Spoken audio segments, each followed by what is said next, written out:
Coronation. It's 12-inch finished, and here is the block and the diagram. I thought I would do the coronation block to recognize the coronation of King Charles III coming up in May of this year. There are a lot of half square triangles in here and some flying geese. So you have your alternatives for your half square triangle and your alternatives for your two sizes of flying geese. But we are just going to cut all the patches like we normally do. And here are all the patches you're going to cut. And then this tells you an order. It gives you a suggested order to piece the patches. Here are the pieces.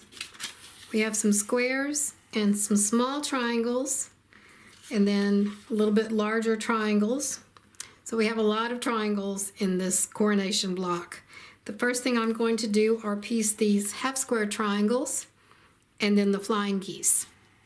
When you finish piecing these units, the half square triangles and the flying geese, if you cut the pieces by hand, be sure and cut off these little nubs, all these little pieces here. And when I do it, I just take a scissors and cut it. Like that. Now we'll take all the pieces and put the block together.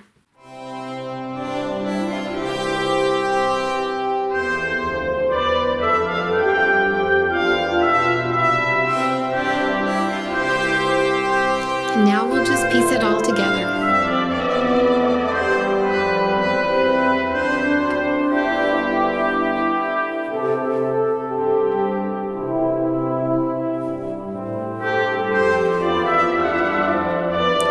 Thanks for watching.